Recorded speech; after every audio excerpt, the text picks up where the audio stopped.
say what they biara da celebrities once and semba monte so.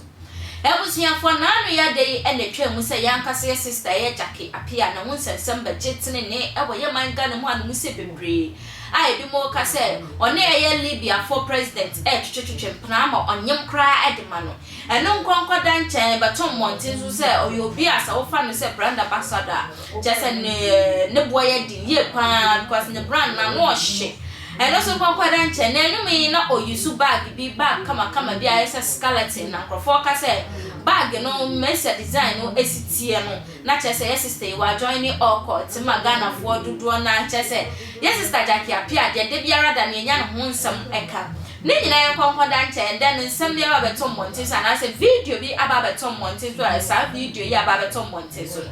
Say yes sister Jackie Appiah ko Ivory Coast show bi na bra show ni ko so na chesa bayo bi bodura inside or sinto wasen bi se bi obaso bi say yes sister na ni nsem ni nyina ni so see yes sister Jackie Appiah okay so yes and $100,000 bi and I said $10,000 chesa was so to me akoko show bi mo bi a won to me anko ana abayo ani sinti wa watena se atwen na pena cheye pa ama sika no krampo na nya ono no nsem kram no tuamayo otuama ye bra ye John Domelo ama okase nti Jackie Appiah agi ni sika edu oni John Domelo it da sa this can ba mano sai ni meni mu ho no mo ana so be sorry efri eye baby all ye ni program ni interview no be sorry efri ho no mo akwanye sapa dia and they oni ni pa de mo be chim no ma ya abran sam no beto mbonte so yankwa ji mu nchemu embra. Jackie Appiah get embarrassed on Live TV show in Ivory Coast.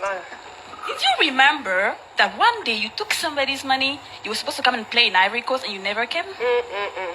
I'm not sure. Non, Caroline, écoute, je suis désolée, Caroline. Attends, c'était pas prévu. Caroline, c'est pas prévu. Elle a pris mon argent. Je pensais que tu étais juste le passage et que tu voulais me faire I paid you $10,000. Caroline, écoute-moi.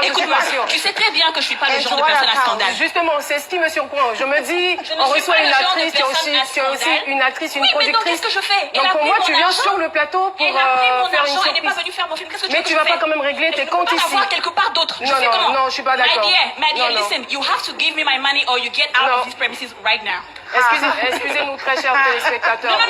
Non, écoute, excusez-nous, non. Qu'est-ce qu'il y a? Non, Kadi, franchement, je t'aime beaucoup. Qu'est-ce qu'il y a? J'ai beaucoup de respect pour toi. Donc, ça peut pas se passer comme ça. Je suis désolée. Get out of here. Nous sommes sur un... Aidez-la à prendre ses affaires. Est-ce qu'on peut avoir la sécurité, s'il vous plaît? Appelez Jack Bowen, on peut avoir la sécurité, s'il vous plaît. Ce n'est pas possible. Prends ses affaires à partir. Non. You have to get out of here.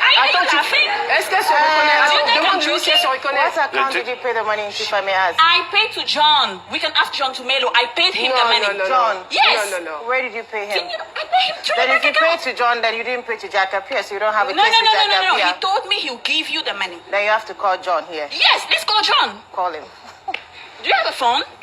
And are you laughing? Non. Why are you laughing? This is not funny at all. L'émission...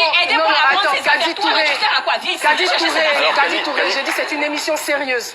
C'est une émission sérieuse, on ne va pas admettre cela pour le respect de nos téléspectateurs. Donc on va laisser ce qu'on va faire. Est-ce que vous pouvez attendre à la fin de l'émission pour régler vos histoires? Jackie Touré se plaint d'avoir envoyé $10,000 à Jackie Appiah. J'ai envoyé $10,000 à Jackie Appiah pour faire mon film d'interprète. Elle a pris l'argent, elle n'est pas venue. Mais c'est et pas je n'ai le pas d'autre lieu. moyen de la voir. Vous êtes une actrice, vous savez ce que c'est que faire la télé. Donc quoi?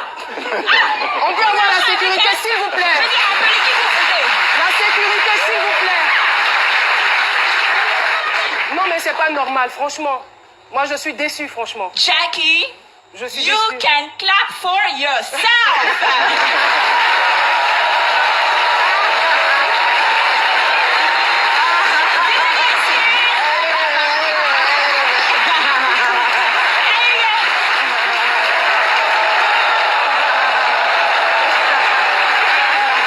Désolée, mais je suis pas ici pour rire aujourd'hui.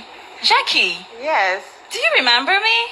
Someone chema ya kwakwaje ya kasi yehu Messi asam ni siku abayo ni abri ye pa otumi hu Messi osigina ho a asa community eseni so na asem bisane se wo sisa scan utua ma ye bra John Domelo a adenti na wo hante eye sister Jackie Appiah down. Why don't you go and face John Domelo because ono na utua sika no edema no e na face no wo ebia na scammers cramp na fraud no ma dis scan so a how would you know? Why would you threaten our sister? You don't have to do that. No. And even it is wrong for you to come out live like this. That this is happening to our sister in some west town. The same way na be able to me ede na ho town na ho tan ahye omu na be ankonam street so a wetu metwa squad amaya ye bibi me pam cho ye ha no mu say ye Ghana industry no mo fa ye mo ma ye fa ye nan si wo na asem we mayam ye nua ba no mfa no ho edi track sakeke wakwa kopie obi man so ye make sure sa ho pan bo be ko edi ama no